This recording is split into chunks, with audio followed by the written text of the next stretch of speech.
Hello दोस्तों, मैं हूं अमरदीप सिंह। आप सभी का स्वागत करता हूं अपने यूट्यूब चैनल सीजीपीएससी नॉलेज में। दोस्तों, जो हमारा कंप्यूटर की वीडियो सीरीज चल रही थी उसमें हमने 8 क्लास कर लिया था। आज हमारी उस कंप्यूटर की वीडियो सीरीज के लिए 9th पार्ट है और आज का जो टॉपिक हम करने वाले हैं वो है यूज ऑफ इंटरनेट। और यूज ऑफ इंटरनेट में भी आज जो हम टॉपिक करेंगे वो ईमेल से संबंधित टॉपिक आज हम करने वाले हैं।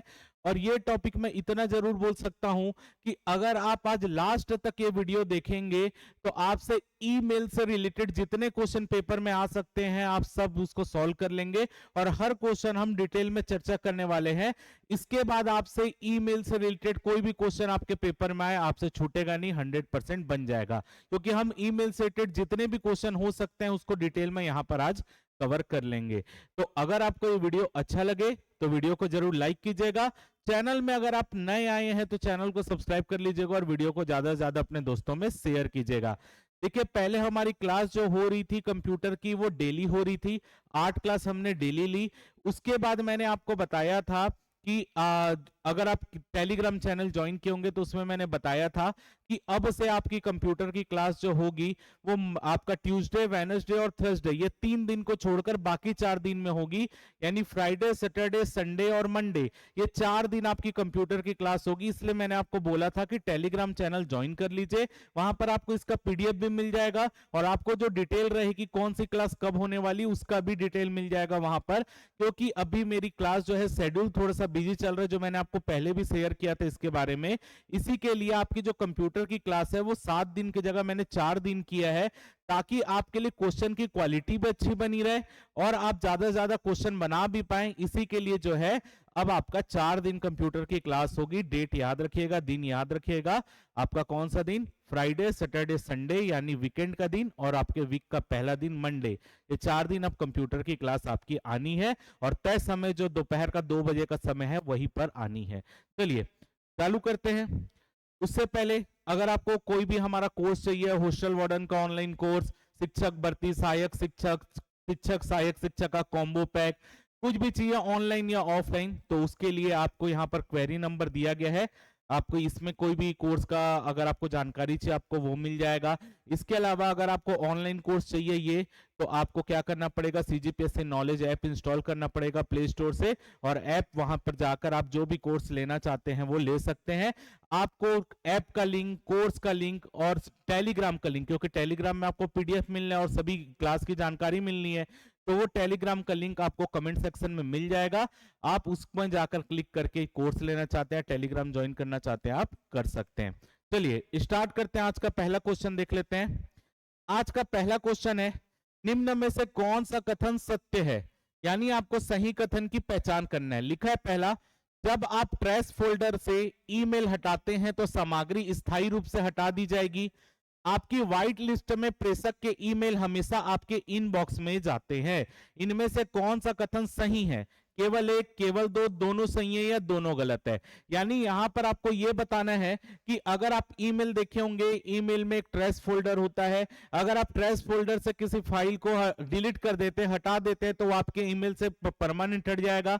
दूसरा है, आपकी व्हाइट लिस्ट में प्रेषक के ईमेल हमेशा आपके इनबॉक्स में आते हैं। तो चलिए देखते हैं। देखिए, ट्रैश फोल्डर क्या होता है? जब आप किसी ईमेल को डिलीट करते हैं, जब आप किसी ईमेल को डिलीट करते हैं तो वो सबसे पहले ट्रैश फोल्डर में जाता है। आप ट्रैश फोल्डर से जाकर भी उसे डिलीट कर देंगे तो आपके वो परमानेंट हट जाएगा, आप उसको वापस नहीं देख पाओगे। तो यहां पर लिखा, जब आप ट्रैश फोल्डर से ईमेल हटाते हैं तो सामग्री स्थायी रूप से हटा दी जाएगी। बिल्कुल सही है, क्योंकि अगर आप ट्रैश फोल्डर में मान लेते हैं आप पहले किसी ईमेल को डिलीट करते हो, वो ट्रैश फोल्डर में जाएगा। अगर आप ट्रैश फोल्डर से उसको वापस अपने ईमेल में ला सकते हैं, लेकिन अगर आप ट्रैश फोल्डर से भी उसको डिलीट कर देंगे तो वो हट जाएगा। जैसे हम बोलते हैं ना, कंप्यूटर में किसी फाइल को डिलीट करेंगे तो वो रिसाइकल बिन में जाएगा, रिसाइकल बिन से भी डिलीट कर देंगे तो परमानेंट हट जाएगा, वैसे ही यहां पर होता है। तो पहला सही है। दूसरा है, आपकी व्हाइट लिस्ट में प्रेषक के ईमेल हमेशा आपके इनबॉक्स में आते हैं। देखिए, आप क्या होता है, कई लोग क्या होते हैं फालतू के मेल भेजते हैं, तो आप उनको ब्लैक लिस्ट कर सकते हो। तो जो अगर किसी को आप ब्लैक लिस्ट कर दिए, वो कोई भी मेल भेजेगा तो आपको इनबॉक्स में नहीं दिखेगा, वो आपके स्पैम में जाकर दिखेगा। आप ईमेल में देखे होंगे एक फोल्डर बना होता है स्पैम, तो अगर आप क्या करोगे, किसी को भी ब्लैक लिस्ट में डाल दोगे, वो कोई भी मेल भेजेगा आपको इनबॉक्स में नहीं दिखेगा, वो स्पैम में दिखेगा। लेकिन अगर आपने किसी को ब्लैक लिस्ट नहीं किया यानी वो व्हाइट लिस्ट है, तो अगर आपने किसी को ब्लैक लिस्टेड नहीं किया, वो व्हाइट लिस्ट है, तो वो जो भी मेल भेजेगा वो कहां पे दिखेगा, इनबॉक्स में दिखेगा। तो ये भी सही है। तो आपका कौन सा आंसर होगा, ऑप्शन सी होगा। यहां पर 1 और 2 दोनों ही सही है, ये आपका आंसर हुआ। चलिए अगला क्वेश्चन देख लेते हैं। अगला क्वेश्चन है यहां पर, ईमेल में निम्न में से कौन सा फील्ड खाली नहीं छोड़ा जा सकता। ईमेल में इनमें से कौन सा फील्ड खाली नहीं छोड़ा जा सकता। तो अगर आप ईमेल भेजते होते हैं तो उसके लिए, ईमेल भेजने के लिए आपको कंपोज मेल दबाना पड़ता है। कंपोज मेल यानी ईमेल का हेडर जो रहता है वो ओपन हो जाता है। तो जो ईमेल हेडर ओपन होता है तो उसमें देखेंगे तो ऐसा लिखा हुआ आता है, टू लिखा आता है, फिर सीसी लिखा आता है, बीसीसी लिखा आता है, ये सब आप देखेंगे।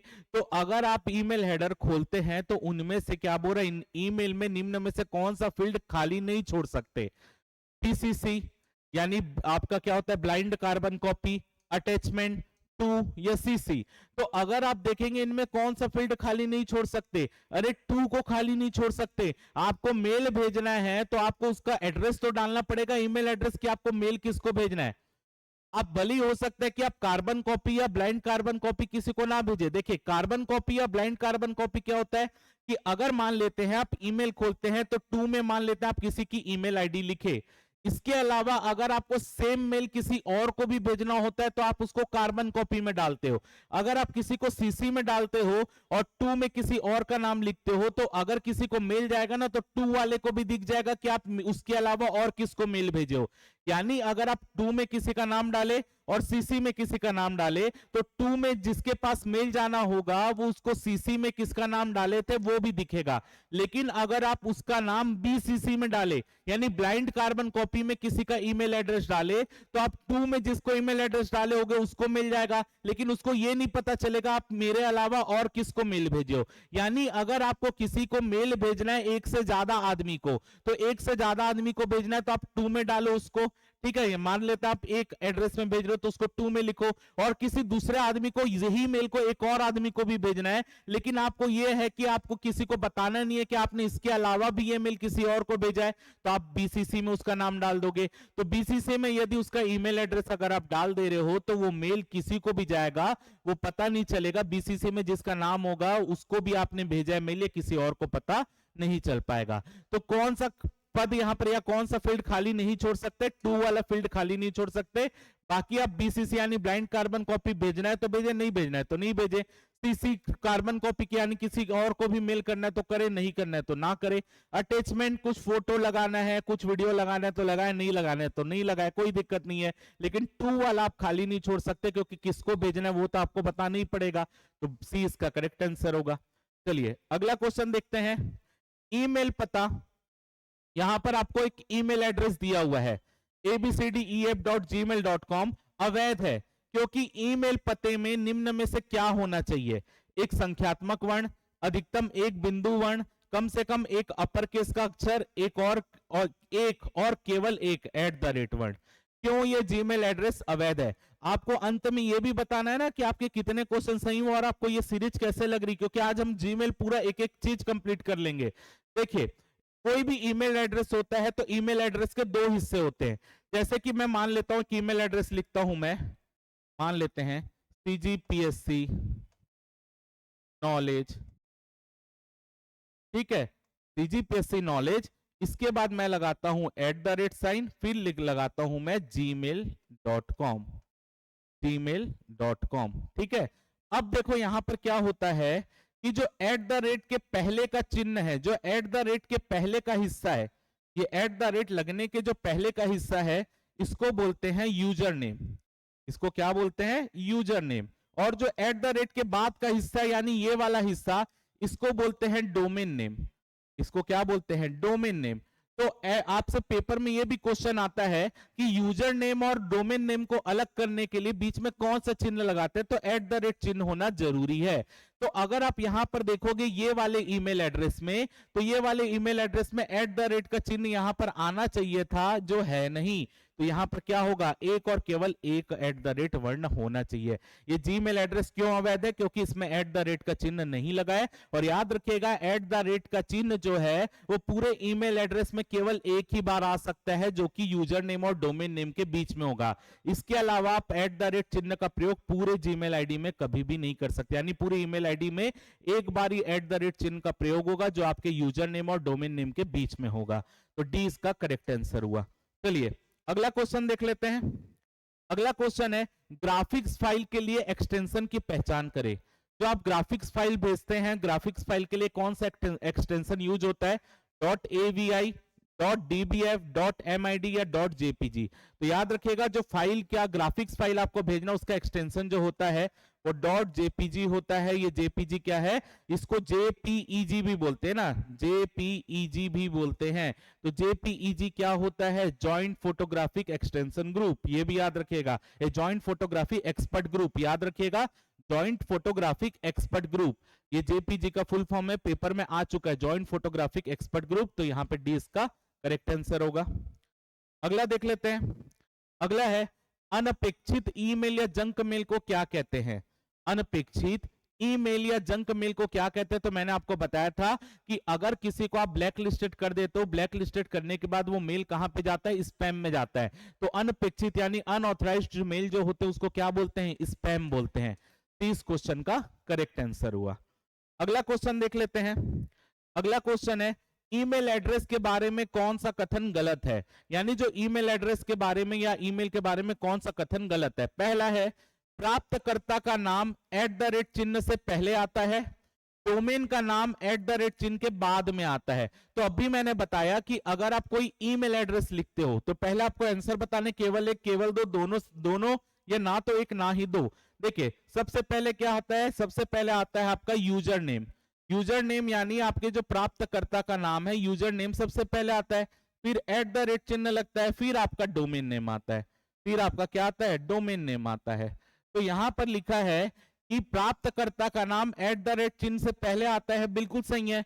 डोमेन नेम का नाम @ चिन्ह के बाद आता है, बिल्कुल सही है। तो यहां पर पूछा कौन सा कथन गलत है, तो यहां तो दोनों सही है, तो इसलिए आपका आंसर क्या होगा, डी होगा, ना तो एक और ना ही दो। चलिए अगला क्वेश्चन देख लेते हैं। अगला क्वेश्चन है यहां पर, निम्न में से कौन सा कथन गलत है। जो आपको कथन दिए गए हैं इनमें से कौन सा कथन गलत है आपको बताना है। ईमेल पते में केवल एक @ चिन्ह होना चाहिए, बीसीसी फील्ड और सीसी फील्ड के समान है, यानी बीसीसी फील्ड जो होता है वो सीसी फील्ड के समान होता है। अंतर बस इतना है कि इसमें प्राप्तकर्ता गुप्त रहते हैं।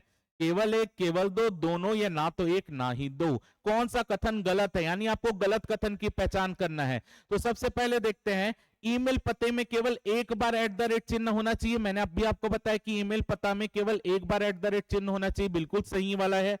बीसीसी फील्ड सीसी फील्ड के समान है। मैंने आपको बताया था कि बीसीसी क्या होता है, ब्लाइंड कार्बन कॉपी, सीसी क्या होता है, कार्बन कॉपी। तो ब्लाइंड कार्बन कॉपी में क्या होता है, अगर किसी के ईमेल एड्रेस को गुप्त रखना है लेकिन आपको उसको मेल भेजना है तो आपको बीसीसी वाला डालना पड़ता है। तो बीसीसी फील्ड सीसी फील्ड के समान है, अंतर बस इतना है कि इसमें प्राप्तकर्ता गुप्त रहते हैं, बिल्कुल सही है। लेकिन क्वेश्चन में क्या पूछा है, कौन सा कथन गलत है, तो यहां तो दोनों सही है, तो यहां पर क्या होगा, डी होगा, ना तो एक और ना ही दो। चलिए अगला देख लेते हैं, निम्न में कौन सा कथन सही है। जो आपको यहां पर कथन दिए गए हैं इनमें कौन सा कथन सही है। @ यूजर नेम और डोमेन नेम दोनों को अलग करता है। सेकंड है, ईमेल एड्रेस केस सेंसिटिव होते हैं, ईमेल एड्रेस केस सेंसिटिव होते हैं। अब यहां पर आपको बताना है कौन सा कथन सही है, केवल एक, केवल दो, दोनों सही है, दोनों गलत है। तो सबसे पहले पॉइंट में तो कोई दिक्कत नहीं, इसको मैंने आपको पहले भी बताया कि @ यूजर नेम और डोमेन नेम दोनों के बीच में होता है, ये तो सही है। ईमेल एड्रेस केस सेंसिटिव होते हैं। केस सेंसिटिव का मतलब क्या होता है कि अगर आपने किसी ईमेल एड्रेस को कैपिटल में बनाया है तो हमेशा वो कैपिटल में ही आपको डालना पड़ेगा। अगर आपने किसी ईमेल एड्रेस को स्मॉल लेटर में बनाया तो आपको स्मॉल लेटर में ही उसको डालना पड़ेगा। तो क्या ईमेल एड्रेस केस सेंसिटिव होता है क्या, तो इसका आंसर है नहीं। लेकिन याद रखिएगा, ईमेल अगर आप बनाते हैं तो ईमेल अगर वो अगर आप बोल सकते हैं स्मॉल लेटर में होता है तो ज्यादा अच्छा होता है। लेकिन याद रखिएगा ईमेल एड्रेस केस सेंसिटिव नहीं होता, लेकिन अगर आप पासवर्ड बनाए हैं तो पासवर्ड केस सेंसिटिव होता है, हमेशा याद रखिएगा। पासवर्ड जो ईमेल एड्रेस का पासवर्ड होता है वो केस सेंसिटिव हो सकता है, लेकिन ईमेल एड्रेस केस सेंसिटिव ना भी हो तो चल जाएगा। यानी अगर आपने मान लेते हैं किसी वर्ड को वहां पर कैपिटल डाला था और अगर आप स्मॉल डालकर भी ईमेल एड्रेस डालेंगे तो आप देखना उसको ले लेगा। जैसे अगर आपको लॉगिन करना है तो अगर मान लेते हैं मेरा ईमेल आईडी cgpscknowledge@gmail.com है, तो cgpsc नॉलेज मैंने कैपिटल में लिखा था, बाकी @gmail.com ऐसे ही लिखा है। लेकिन अगर मैं इसको स्मॉल लेटर में भी डालूंगा तो भी वो ईमेल एड्रेस ले लेगा। तो याद रखिएगा कि ईमेल एड्रेस केस सेंसिटिव नहीं होते हैं, ठीक है। लेकिन अगर आप पासवर्ड बनाओगे वो केस सेंसिटिव हो सकता है। तो यहां पर आपका आंसर क्या होगा, ईमेल एड्रेस केस सेंसिटिव होते हैं क्या नहीं होते, तो आपका आंसर होगा एक, केवल एक सही है। चलिए अगला क्वेश्चन देख लेते हैं। आपकी ब्लैक लिस्ट पर प्रेषक के ईमेल को हमेशा किस फोल्डर पर जाते हैं। यानी अगर कोई आपका ब्लैक लिस्टेड है, यानी आपने किसी ईमेल एड्रेस को ब्लैक लिस्टेड किया है, तो वो आपको मेल भेजेगा तो कहां पे जाएगा, ट्रेस में जाएगा, ड्राफ्ट में जाएगा, इनबॉक्स में जाएगा कि स्पैम में जाएगा। तो थोड़ी देर पहले मैंने बताया था कि अगर आप किसी को ब्लैक लिस्टेड करते हैं तो वो मेल भेजेगा तो आपके स्पैम में जाएगा। जो व्हाइट लिस्टेड होते हैं जिसको आपने ब्लैक लिस्टेड नहीं किया उसका इनबॉक्स में आएगा। ड्राफ्ट में क्या जाता है, अगर मान लो आप किसी का रिप्लाई कर रहे हो या किसी को मेल भेज रहे हो लेकिन आप मेल की प्रक्रिया पूरी नहीं की, उसको बीच में ही बंद कर दिए, तो वो ड्राफ्ट में जाकर सेव हो जाता है। ट्रेस में अगर आप किसी को डिलीट कर रहे हो तो वो ट्रेस में जाता है। तो इसका आंसर पूछा ब्लैक लिस्ट प्रेषक कहां जाता है, स्पैम में जाता है। डी इसका करेक्ट आंसर होगा। अगला देखते हैं। अगला है, निम्न में से कौन सा ईमेल पते का भाग नहीं हो सकता। इनमें से कौन ईमेल एड्रेस में नहीं रह सकता, डॉट, @ स्पेस या अंडरस्कोर। तो देखिए ईमेल एड्रेस में कभी भी स्पेस का यूज नहीं हो सकता, यानी आपको दो अक्षरों के बीच गैप नहीं दे सकते आप, स्पेस कभी भी नहीं देंगे। स्पेस का मतलब गैप होना। जैसे यहां पर मैं मान लू ए लिख रहा हूं और ए के बाद मैंने बीच में जगह छोड़ दी और उसके बाद मैं बी लिख रहा हूं, तो ऐसा नहीं होगा, आपको सटा के ही अक्षर लिखने पड़ेंगे। यानी ईमेल एड्रेस में दो अक्षरों के बीच कभी भी स्पेस का प्रयोग नहीं किया जा सकता। सी इसका करेक्ट आंसर होगा। चलिए अगला क्वेश्चन देखते हैं। अगला क्वेश्चन है, जीमेल कितना फ्री स्टोरेज प्रदान करता है। यानी आपका जो गूगल ड्राइव है या जीमेल है वो अधिकतम कितना आपको फ्री स्टोरेज देता है वहां पर डेटा स्टोर करने के लिए, 5 GB, 10 GB, 15 GB या 20 GB। तो याद रखिएगा ऐसा क्वेश्चन व्यापम पूछा है कई बार। तो जीमेल आपको 15 GB तक का फ्री स्टोरेज देता है। सी इसका करेक्ट आंसर है 15 GB। चलिए अगला क्वेश्चन देख लेते हैं। अगला क्वेश्चन है यहां पर, डेस्कटॉप, ये फोटो को बाद में देखेंगे। डेस्कटॉप कंप्यूटर पर जीमेल में ईमेल का जवाब देते समय निम्न में से कौन सा विकल्प नहीं होता है। यानी अगर आपने जीमेल को क्या खोला है, अपने डेस्कटॉप में खोला है, अब वहां पर आप आपका जीमेल में कोई मेल आया, अब उसका रिप्लाई करते समय आपको कौन सा चीज नहीं मिलता, reported fishing, translate message, copy message या रिपोर्ट स्पैम।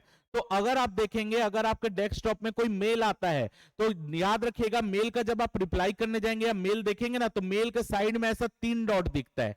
मेल के साइड में क्या दिखता है, 3 डॉट दिखता है। अब इस 3 डॉट को अगर आप दबाओगे तो देखो क्या क्या लिखा रहा है, reply, forward, filter message like this, print, delete this message, block, report spam, report fishing, translate message, तो ओरिजिनल, मार्क एज अनरीड, ये सब चीज लिखा आता है। तो देखेंगे जब आप जाकर यहां पर 3 डॉट दबाएंगे तो आपके सामने ये चीज दिखेगी। तो यहां पर पूछा इनमें से कौन सा चीज आपको नहीं दिखता, तो देखेंगे आप रिपोर्ट फिशिंग, रिपोर्ट फिशिंग आपको दिख रहा है, ये देखिए दिख रहा है। ट्रांसलेट मैसेज दिख रहा है आपको, ट्रांसलेट मैसेज दिख रहा है। कॉपी मैसेज, देखिए कॉपी मैसेज कहीं पर लिखा है कि नहीं लिखा है, यानी कॉपी मैसेज नहीं करता। लेकिन अगर आप सेलेक्ट करोगे पूरे चीज को तो कॉपी भी हो जाता है, लेकिन ये फोल्डर में आपको कॉपी मैसेज नहीं दिखता। रिपोर्ट स्पैम, तो देखिए रिपोर्ट स्पैम दिख रहा है। तो कौन सा नहीं दिखता, तो कौन सा नहीं दिखता, कॉपी मैसेज नहीं दिखता। तो सी इसका करेक्ट आंसर होगा कॉपी मैसेज। चलिए अगला क्वेश्चन देख लेते हैं। अगला क्वेश्चन है यहां पर, ईमेल हेडर में निम्न में से कौन सा फील्ड शामिल है। ईमेल हेडर जब खोलते हो किसी को मेल करने के लिए तो क्या क्या चीज उसमें शामिल होती है, टू, बीसीसी, सीसी या सेव। ये केवल एक 1 2 1 2 3 1 2 3 4। अगर आप किसी को मेल करना चाह रहे हो तो आपको ईमेल हेडर खुलते हैं तो क्या क्या दिखता है, तो इसमें देखते हैं। देखिए सबसे पहले क्या दिख रहा है, फ्रॉम दिख रहा है। याद रखिएगा ये पेपर में आता है क्वेश्चन, फ्रॉम दिख रहा है। फ्रॉम के साथ और क्या दिखता है, टू दिखता है। टू के साथ सीसी दिखता है, बीसीसी दिखता है, सब्जेक्ट दिखता है, कंपोज मेल दिखता है। तो अगर आप किसी को मेल करने के लिए खोलते हो तो आपको ये सब चीज, ये इसको जो ये ओपन हुआ है ना, इसको ईमेल हेडर बोलते हैं। यानी उसमें फ्रॉम यानी जो भेज रहा है उसका पता लिखा होगा, ईमेल एड्रेस। टू जिसको भेजना है उसका पता लिखा होगा।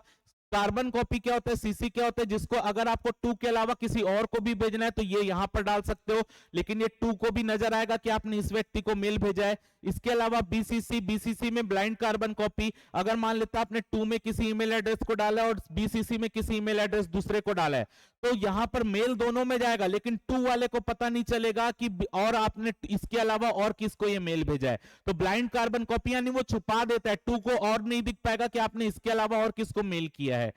अब बाकी सब्जेक्ट में आपको जिस चीज का आपको हेडिंग डालना है कि आप किस लिए ये मेल भेज रहे हो, बाकी कंपोज मेल जो भी आपको डालना है वो यहां पर लिखकर डाल सकते हो या अटैचमेंट करके डाल सकते हो। तो यहां पर पूछ रहा है कौन कौन सा शामिल है, तो टू दिखता है, बीसीसी दिखता है, सीसी दिखता है, लेकिन सेव नहीं दिखता। क्या दिखता है, सब्जेक्ट दिखता है, कंपोज ईमेल दिखता है। तो आपका आंसर क्या होगा, ऑप्शन सी होगा, 1 2 3। जितनी बार आप देखोगे उतनी बार आपको अच्छा याद होगा। अगर आप नॉर्मल इसको सिर्फ पढ़ रहे हैं तो रट रहे हैं तो रटते ही रह जाओगे। आपको वो चीजें, क्योंकि आप ये सब चीज यूज कर रहे हो तो आप इसको खोल के एक बार देख लो, आपको हमेशा याद रहेगा। इसी के लिए मैंने यहाँ पर फोटो लगाया है ताकि आपको चीज याद रहे। चलिए अगला देखते हैं, निम्न में से कौन ईमेल से संबंधित प्रोटोकॉल नहीं है। इनमें से कौन सा ईमेल से संबंधित प्रोटोकॉल नहीं है, पीओपी, एफटीपी, आईएमएपी या एसएमटीपी। तो इसमें से आपका अगर देखेंगे, POP post office protocol email से संबंधित है। एफटीपी क्या होता है, फाइल ट्रांसफर प्रोटोकॉल, ये ईमेल से संबंधित नहीं है, नेटवर्किंग से संबंधित है। एफटीपी नेटवर्किंग से संबंधित होता है, फाइल ट्रांसफर प्रोटोकॉल। आईएमएपी क्या होता है, इंटरनेट मैसेजिंग एक्सेस प्रोटोकॉल, ये भी ईमेल से संबंधित होता है। एसएमटीपी क्या होता है, सिंपल मैसेज ट्रांसफर, आपका जो ट्रांसफर प्रोटोकॉल जो होता है ये डीओ, ये भी ईमेल से संबंधित होता है। एफटीपी आपका ईमेल से संबंधित नहीं है, बी इसका करेक्ट आंसर होगा। अगला देख लेते हैं, ईमेल का उपयोग करके फाइल अटैचमेंट भेजने के बारे में निम्न में से कौन सा कथन सही है। यानी ईमेल का उपयोग करके अगर आपको किसी फाइल को ट्रांसफर करना है, चाहे वर्ड फाइल हो, पावर पॉइंट हो, वर्ड फाइल या किसी भी टाइप का फाइल हो, पीडीएफ हो, अगर आपको उसको सेंड करना है तो उसके विषय में कौन सा कथन सही है। सामान्य रूप से कोई भी व्यक्ति किसी ईमेल का उपयोग करके 75 केबी आकार तक का अटैचमेंट भेज सकता है। 75 केबी यानी आपका 75 किलोबाइट तक का। ईमेल के जरिए पावर पॉइंट प्रेजेंटेशन को अटैचमेंट के रूप में भेज सकते हैं, वर्ड दस्तावेज को अटैचमेंट के रूप में नहीं भेज सकते। एक ईमेल में केवल एक फाइल अटैचमेंट करके भेजा जा सकता है। इनमें से कौन सा कथन सही आपको बताना है। तो सबसे पहले लिखा है, सामान्य रूप से कोई भी व्यक्ति किसी ईमेल का उपयोग करके 75 केबी के आकार तक का अटैचमेंट भेज सकता है, बिल्कुल गलत है। 75 केबी नहीं, ईमेल का प्रयोग करके आप 25 एमबी, 25 मेगाबाइट, 25 एमबी तक के फाइल को भेज सकते हो। याद रखिएगा ये पेपर में पूछा गया है, 25 एमबी तक के फाइल को आप भेज सकते हो। आगे, ईमेल के जरिए पावर पॉइंट प्रेजेंटेशन यानी पीपीटी को अटैचमेंट के रूप में भेजा जा सकता है, बिल्कुल भेजा जा सकता है। अभी भी अगर मैं आपको पढ़ा रहा हूं तो मैंने मेल में सबसे पहले अपनी पीपीटी जो बनाई है वो भेजा, उसके बाद आपका ये फाइल, ये मैंने पीपीटी खोल के यहां पर आपको पढ़ा रहा हूं, यानी पीपीटी भेजा जा सकता है। वर्ड दस्तावेज को अटैचमेंट के रूप में नहीं भेजा जा सकता, गलत है। वर्ड आपका पीपीटी जब भेज सकते हो तो आप वर्ड फाइल भी तो भेज सकते हो। आगे, एक ईमेल में केवल एक फाइल अटैचमेंट करके भेजा जा सकता है, गलत है। आप एक ईमेल में एक से ज्यादा फाइल भी भेज सकते हो, लेकिन सभी फाइल का साइज मिलाकर वो 25 एमबी से ज्यादा नहीं होना चाहिए। तो आपका ये भी गलत है। तो सही क्या है, बी सही है, ये वाला। क्लियर है। और ये सब क्वेश्चन जितने मैं बोल रहा हूं सब आए हुए क्वेश्चन है, आपका किसी ना किसी एग्जाम में पूछा जाता है ये सब क्वेश्चन। चलिए अगला क्वेश्चन देखते हैं, ईमेल संदेशों के स्टोरेज एरिया को क्या कहते हैं। ईमेल संदेशों के स्टोरेज एरिया को क्या कहते हैं, फोल्डर, डायरेक्टरी, मेल बॉक्स या हार्ड डिस्क। ईमेल संदेशों के स्टोरेज एरिया को क्या कहते हैं, तो ईमेल संदेशों के स्टोरेज एरिया को मेल बॉक्स कहा जाता है। सी इसका करेक्ट आंसर है, मेल बॉक्स। चलिए अगला क्वेश्चन देख लेते हैं। अगला क्वेश्चन है, हम एक ही ईमेल बहुत से लोगों को एक साथ भेज सकते हैं, उनके लिए ईमेल पतों को किसके द्वारा अलग करके भेजा जाता है। यानी अगर मेरे को सेम मेल को एक से ज्यादा ईमेल एड्रेस में भेजना है, टू में ही एक से ज्यादा ईमेल एड्रेस, क्योंकि टू सीसी बीसीसी हमने पढ़ा, टू में अलग अलग ईमेल एड्रेस डाल के एक ही मेल को आप एक्स्ट्रा लोगों को भी भेज सकते हो। तो अगर आपको एक ईमेल एड्रेस मतलब एक से ज्यादा ईमेल एड्रेस में सेम मेल भेजना है तो आप कैसे कर सकते हो। तो आप जैसे मान लेते हैं आपने एक ईमेल एड्रेस डाला, एक ईमेल एड्रेस डालने के बाद आप कॉमा लगाओगे, फिर दूसरा ईमेल एड्रेस लिख सकते हो, फिर कॉमा लगा के तीसरा ईमेल एड्रेस लिख सकते हो। यानी एक ईमेल एड्रेस को दूसरे ईमेल एड्रेस से अलग कौन सा चिन्ह कर रहा है, कॉमा। तो आपका आंसर क्या होगा, ऑप्शन सी होगा करेक्ट आंसर। चलिए अगला क्वेश्चन देख लेते हैं। अगला क्वेश्चन है यहां पर, निम्न में से कौन सा अटैक है जिसमें उपयोगकर्ता को अवांछित मात्रा में, अवांछित मात्रा है ना, अवांछित मात्रा में ईमेल प्राप्त होता है। अगर मान लो किसी को आप अनऑथराइज्ड आईडी से आपको मेल प्राप्त होता है, यानी वो आपने किसी को ब्लैक लिस्ट कर दिया। जैसे आप देखेंगे कि जो अलग अलग कंपनियां होती है आपको मेल करते रहती है, अगर आप उसके प्रोडक्ट को यूज करते हो, तो अगर वो एक आध मेल आ रहा है तो आप उसको स्पैम में डाल दो। यानी अनऑथराइज्ड मेल है जो ब्लैक लिस्टेड, आप उसको कर दो, और ब्लैक लिस्टेड करने के बाद वो मेल आपके कहां पे जाएगा, स्पैम फोल्डर में जाएगा, तो उसको स्पैम बोलते हैं। लेकिन अगर वो मात्रा आपके जो मेल आ रहे हैं किसी भी अनऑथराइज्ड आईडी से, और वो लगातार बहुत मात्रा में एकदम बाढ़ टाइप की आ गई, एकदम लगातार बहुत मात्रा में मेल आ गए और वो अनऑथराइज्ड आईडी से मेल आए हैं, तो ऐसे मेल को बोलते हैं, या ऐसे जो आपके प्रक्रिया होती है इसको बोलते हैं ईमेल बॉम्ब। याद रखना ईमेल बॉम्ब किसको बोलते हैं, जब अवांछित मेल आ रहे हैं लेकिन उसकी मात्रा इतनी ज्यादा हो जा रही है कि वहां पर वो बम टाइप का बम होता है, तो चारों तरफ विस्फोट होता है, पूरी चिंगारी फैलती, वैसी अवांछित मात्रा में आपके मेल आ जा रहे हैं, तो इसको बोलते हैं ईमेल बॉम्ब। चलिए आगे देख लेते हैं। अगला है, हम ईमेल के जरिए कितने अटैचमेंट को भेज सकते हैं। कोई भी नहीं, केवल एक, बहुत सारे, या केवल दो। आप एक ईमेल में कितने सारे अटैचमेंट फाइल भेज सकते हो, तो आप एक ईमेल में बहुत सारे अटैचमेंट फाइल भेज सकते हो। बस याद रखना है कि उसका साइज टोटल 25 MB से ज्यादा नहीं होना चाहिए। बाकी 100 फाइल भी भेज दो लेकिन उसका साइज 25 MB टोटल, उससे ज्यादा नहीं होना चाहिए। तो आंसर होगा ऑप्शन सी। चलिए अगला क्वेश्चन देखते हैं।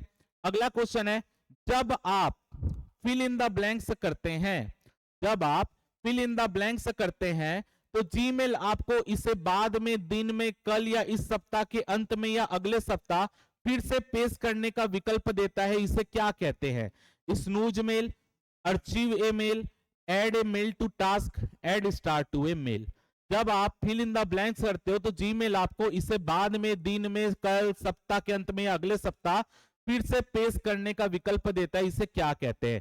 आप इससे समझ सकते हैं कि आप अगर मान लीजिए फोन में अलार्म लगा रहे हैं, ठीक है, अब वो अलार्म जब बजता है तो आप देखना दो ऑप्शन आता है, क्लोज द अलार्म, या दूसरा ऑप्शन देगा स्नूज अलार्म। तो स्नूज का मतलब क्या होता है, थोड़े देर के लिए आपको वो अलार्म बंद हो जाएगा, लेकिन क्योंकि आपको तो जागना है तो 5 से 10 मिनट बाद वो फिर से बजेगा, तो फिर से बजेगा, फिर से उठ जाओगे। यानी क्या होता है ना, कभी कभी हमको नींद आ रही लेकिन हमको झपकी टाइप की नींद लेना है, ठीक है, हमने ऐसा लगता है ना कि अभी तो मेरा फोन बज रहा है, मैं उठा नहीं हूं, ठीक है, मतलब सुस्ती लगते रहती, तो आप क्या करते हो, क्लोज अलार्म कर दोगे तो उसके बाद बजेगा ही नहीं, तो बजेगा ही नहीं तो आप जाग ही नहीं पाओगे। आप 5 बजे का अलार्म लगाओगे, आप 8 बजे उठोगे। लेकिन अगर आप स्नूज अलार्म करते हैं तो स्नूज में क्या होता है कि आपका अलार्म थोड़ी देर के लिए बंद हो जाएगा, लेकिन थोड़ी देर बाद वो फिर आपको जगाने के लिए बजेगा। वो आप सेट कर सकते हो कि वो 5 मिनट में बजे, 10 मिनट में बजे, वो आप सेट कर सकते हो। तो स्नूज अलार्म करने से क्या होता है, वो अलार्म थोड़ी देर बाद फिर बजता है। वैसे ही जब आपके पास मेल आता है लेकिन आप उस मेल को अभी नहीं पढ़ना चाहते, तो आप ऐसी स्थिति में क्या करोगे, स्नूज मेल कर दोगे। स्नूज मेल करने के बाद क्या होता है, आपसे पूछा जाएगा कि आपको ये मेल दोबारा फिर से कब दिखाएं, 1 महीने बाद, 1 हफ्ते बाद, 1 दिन बाद, इतने समय बाद, वो आप सेलेक्ट करोगे, उतने देर बाद आपको फिर दिखने लग जाएगा। इसको क्या बोलते हैं, स्नूज ए मेल बोलते हैं। समझ आ गया।